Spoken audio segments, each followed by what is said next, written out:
Welcome to another creative podcast, where creative outcasts come together to share their stories so we can all feel a little less lonely. I'm your host, Janelle Marquez. Hello. Welcome to or back to the podcast. Today, we are just going to dive right in and talk about how being a creative saved my life. Psst, hi, it's Nell from the future. As I'm editing this episode, I did want to pop in and give a disclaimer that this episode does require some trigger warnings. There is talk of depression and anxiety and suicide ideation in this episode. So if you are sensitive to that or may not be in a headspace to listen to this, I would maybe skip this one for now. This episode doesn't go too into depth with all of this, but I'm just putting that warning out before you tune in. But that is all. Nell out. Before we get into the meat and potatoes about this episode, it's important to know that when it comes to me as a person, I am obsessed with creating. Ever since I was young, I've always just done creative things. I've always had some sort of creative endeavor going on. So whether it be performing in the talent show and singing Taylor Swift or a High School Musical, or choreographing with my friends just because. I have always had an eye for photography. It's something I've always dove headfirst into ever since I was about 13. But even before then, I learned how to edit and upload videos onto YouTube by the age of 10. So my journey as a creative has been going on essentially my whole life. As long as I can remember, I've just always been obsessed with the arts. So anything that had to do with music, movie, dancing, anything, I've always loved it all. So it's no surprise that I ended up in a creative field as an adult. But now being in my late 20s, I've really appreciated what the arts have done for me, specifically as a creative. And to put it bluntly, being a creative has just saved my life most of the time I've done it. I remember growing up always being really insecure about myself in the sense of how my brain worked. And as I've gotten older, I really have appreciated, and I take the time to say out loud, wow, I love how my brain works. I love that I'm so observant about things. I love that my brain is always envisioning things and trying to piece together what I imagine in my head and how I can make it come to life. I am such a visionary in that way. You know, I have an idea and I have a way I want to put it all together, and I can just already piece it in my mind. And so it makes it really easy for me to, pull out the camera and record what I want and then piece it all together in the editing process. And it's just something that I just lose track of time in. I truly lose hours and days when it comes to my creative process because I am just so invested in what I do, and I really am passionate about creating. And when I say creating, I mean creating anything, really. I have the podcast now, so I've become really passionate about audio engineering. And although a podcast for me at the level that I'm doing right now, it's very, very minimal editing to do. But because I also do video editing as well, I have always been fascinated by audio engineering and how audio impacts the visuals that we see on screen. And so when I listen to a movie, when I'm watching movies and TV shows, I'm always paying attention to audio. And, one of the things as an editor for me, I always catch, and I hate when I'm watching a TV show, and Netflix is notorious for doing this. There will be like a TV show I'm watching, and next thing you know, like the actors' lips are not syncing with the audio in some clips, but then others they are. And that's once again just an editing thing. But like I said, my brain works in this unique way, and I'm very grateful for the creative brain I have and what it's able to create. And like the last and final bit of this introduction is that I had always made money off being a creative as like a hobby in a sense. So like I would take grad photos here and there. I would take portraits for people. I had never really had a career in the arts until just these last 3-4 years. So I am very fortunate to say that something I love and that has been a hobby for most of my life is actually what I get to do every single day for my job. And I don't take a single day for granted. I am so grateful for the life I live. It's a life I've always dreamed of having, and I worked very hard to get here, and I continue to do so.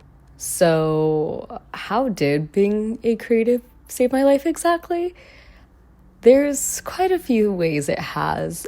One of the biggest ways I'd say it's impacted my life and saved it is actually getting rid of my fear of embarrassment. So if you grew up knowing me, and if you were very close to me, you would have known that I had a very, very bad case of social anxiety. And if you're not familiar with what social anxiety is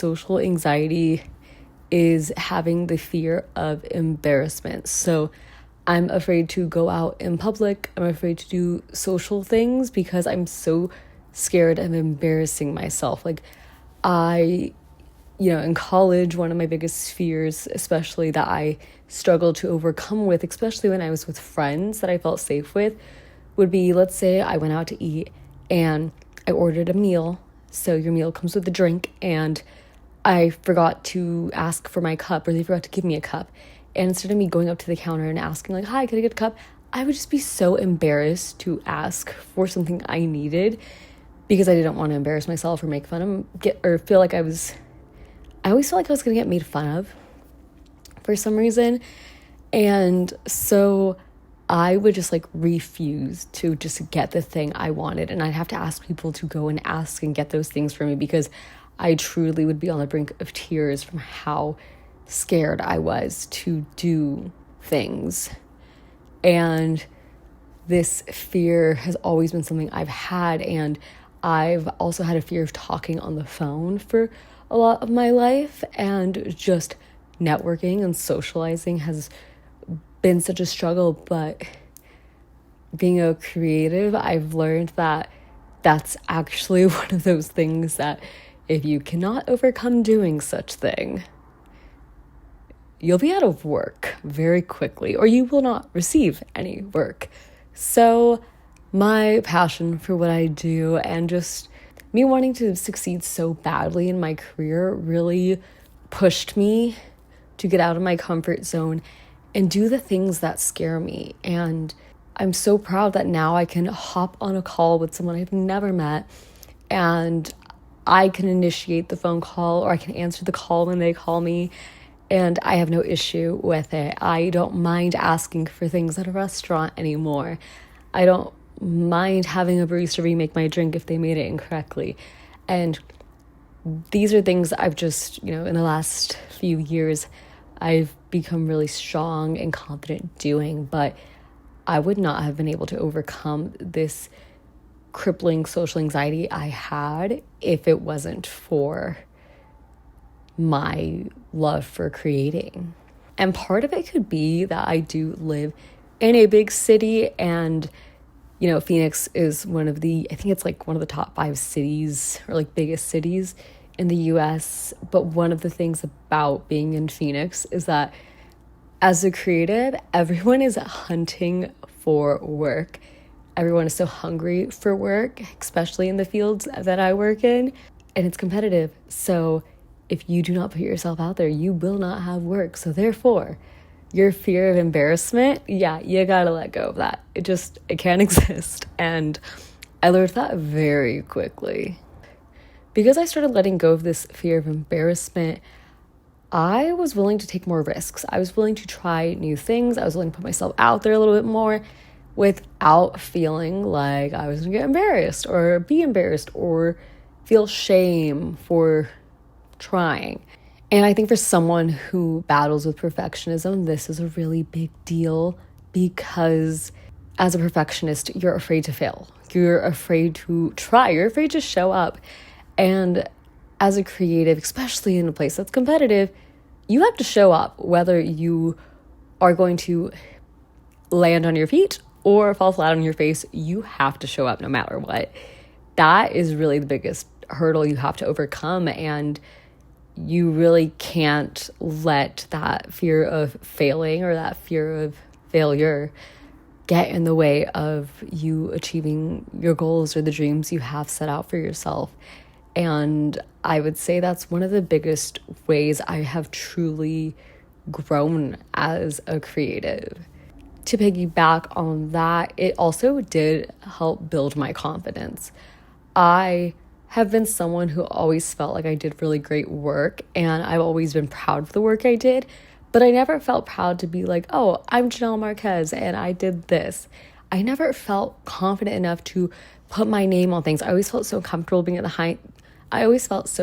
being behind the scenes and letting people take credit for work.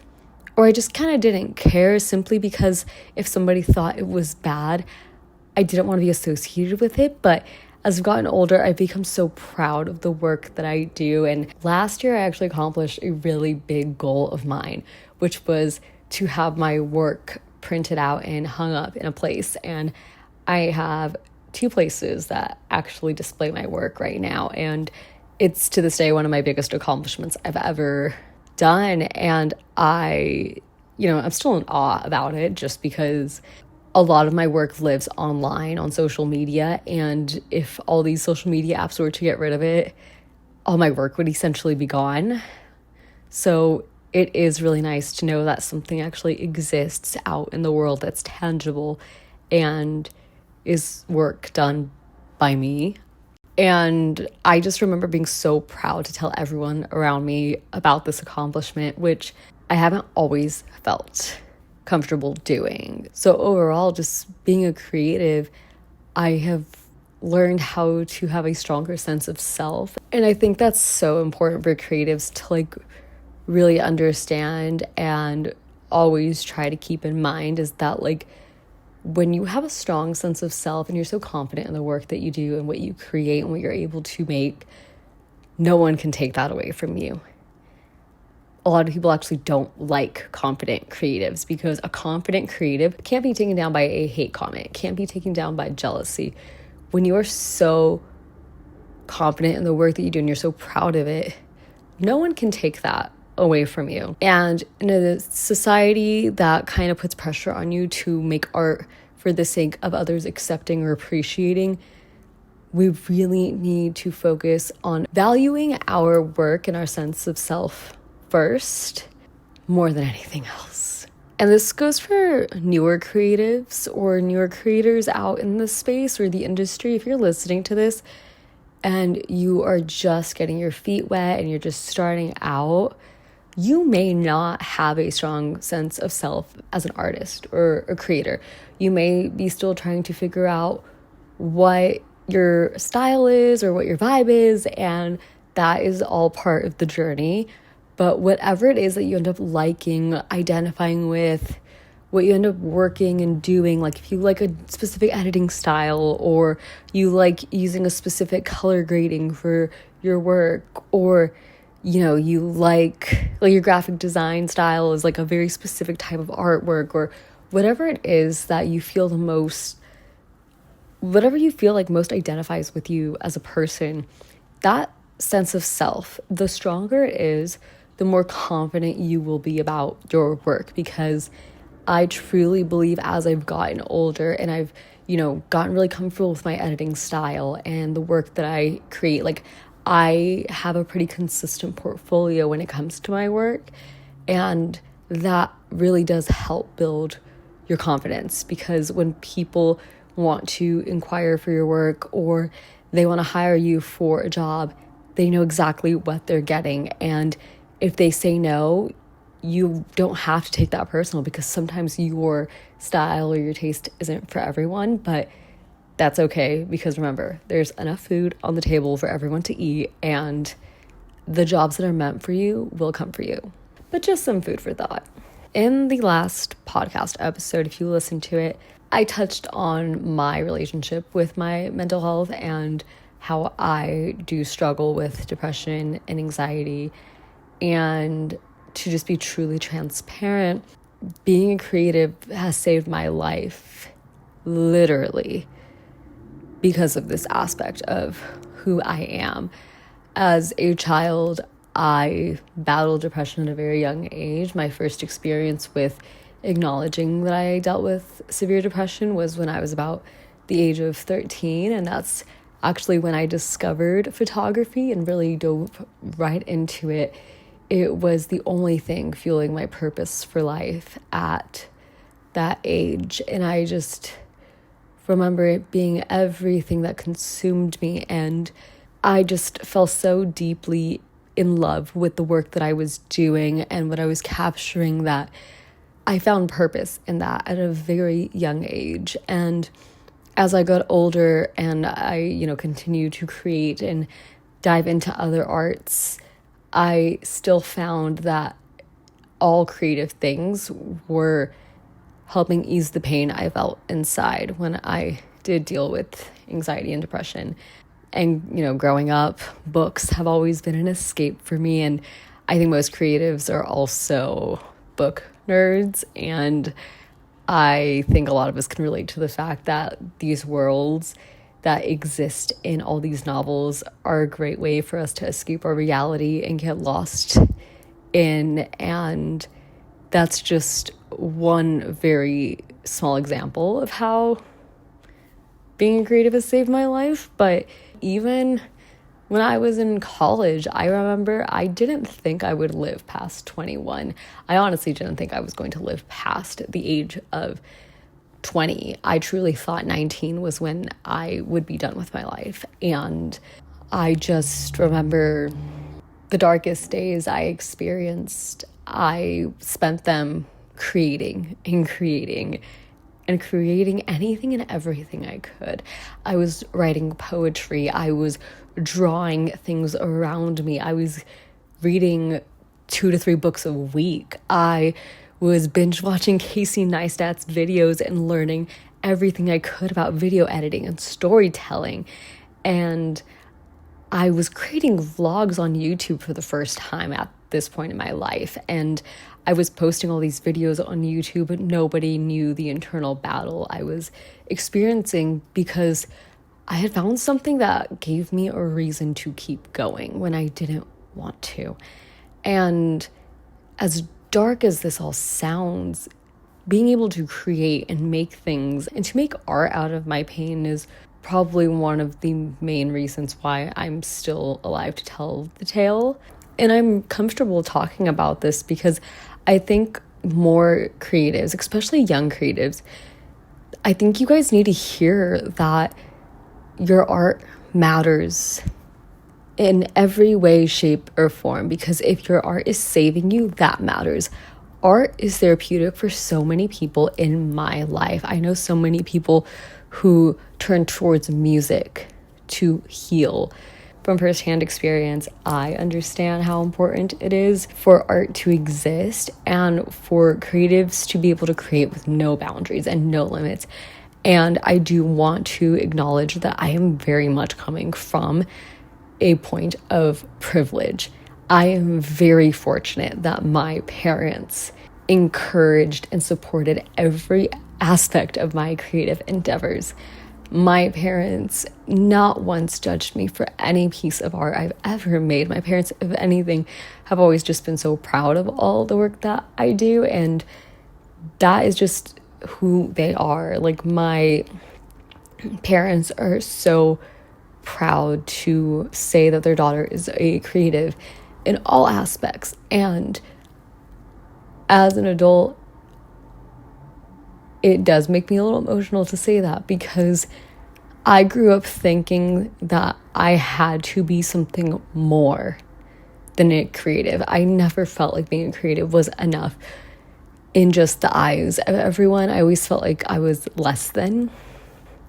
But when you're so passionate about something you do, I think other people can also see it and believe it.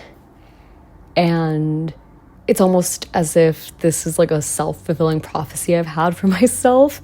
Yeah, I don't know. I kind of got lost in that thought. Like, the point that I'm trying to make is that for so long, I kind of had a feeling this is what I've always been meant to do. And for people around you to recognize that and to like appreciate it and celebrate that part of you is very liberating, because it feels like I can exist freely and without judgment in the eyes of those who I love and value and admire. And I know not all creatives have that same support. And that's why it's so important to find community that does support you, that does celebrate you as a creative, who appreciates you, who wants you to exist, because the world needs us. The world needs more creatives. And if you are like me and you've always felt like a creative outcast, don't give up, because the world needs more of us. It's, especially in times like this, it's important for us to make and create, especially out of our pain. At the end of the day, what I'm trying to get at is that being a creative saved my life, because it gave me purpose. It gave me a sense of being and a reason to exist and keep moving, because sometimes life can be tough and you can lose sight of what you're supposed to be doing. But I'm so grateful to have something that makes me excited to get up every day. So today, I will leave you guys with this.